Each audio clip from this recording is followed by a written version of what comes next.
देखिए, success of a story is a very weird phenomena.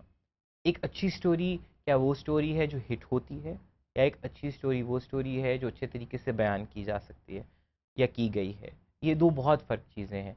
एक सादत हसन मंटू की कहानी आप पढ़ते हैं, अब अगर वो एक आम आवाम को समझ नहीं आ रही, क्या आप उस कहानी को बुरा कहेंगे? नहीं, आप उसको बुरा नहीं कह सकते। अगर वो आपको समझ नहीं आ रही, आपके मिजाज से मेल नहीं खा रही, तो वो अनसक्सेसफुल हो जाएगी। I think that's a very ambiguous kind of a phenomena.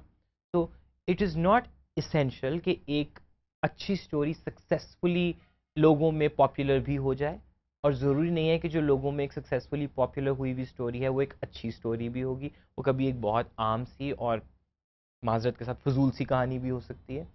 So I think success का जहाँ तक ताल्लुक है, अब अगेन मैं अपनी बात सिर्फ इसलिए करता हूँ ताकि उसमें मैं आपको करेक्टली एक अच्छा रेफरेंस दे सकूँ। Humsafar is a very simple story. It is one of the most basic stories. उसमें वाक़यात की हद तक भी चंद वाक़यात हैं। मेरे पास तो लिटरली वो 23 किस्तों की कहानी थी वो, ठीक? 23 किस्तों में आपके पास 23 क्लिफ हैंगर्स भी नहीं है पूरे। It's a very simply told story.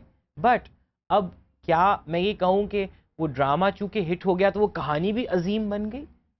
I am not sure. It's still a very simple, a beautiful story, but a simple story. On the other hand, मैंने उससे कहीं ज़्यादा complicated और बेहतर कहानियाँ जो हैं वो प्रेजेंट करने की कोशिश की, मगर वो लोगों में उतनी पॉपुलर नहीं हुई। दैट वीज पूरी दुनिया में अगर आप देखें तो आई थिंक अब हर्ट लॉकर फॉर एग्जांपल, जिसको जेम्स कैमरॉन की बीवी ने डायरेक्ट किया और वो एवेटार के साथ ही नॉमिनेट हुई और उसको बेस्ट डायरेक्टर का अवार्ड मिल गया। I watch that film and I was like, where is the story in this film now?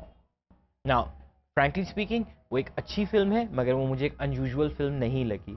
वो पॉपुलर भी नहीं हुई, मगर चूंकि उसको ऑस्कर मिल गया तो क्या आप उसको अच्छी कहानी कहेंगे? तो I think it's a very relative idea. It depends कि आप उस कहानी का कौन सा फंक्शन या उस कहानी का कौन सा एट्रीब्यूट स्टडी करना चाह रहे हैं। अवाम में मकबूल होने वाली कहानी अच्छी कहानी है, तो फिर यकीनन आप देखें कि अवाम में क्या मकबूल हो चुका है।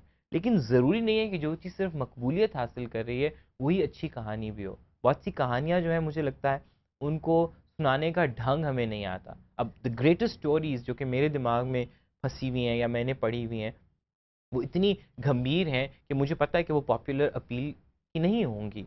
I think for example Yash Chopra के हवाले से, I think in all his films, I think लम्हे was a beautiful story, but लम्हे didn't work at all at the box office. But does that mean कि लम्हे एक बुरी फिल्म है या एक बुरी कहानी है?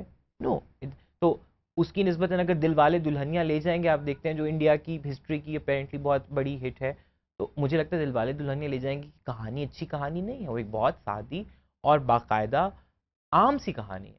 So that way it's a very tricky question whether you are gauging uh, the the strength of a story by its success and appeal, or by its own integrity. So it's just a question of your perception, how you want to look at it. So these are completely sort of two different approaches: popular appeal or its own strength and integrity.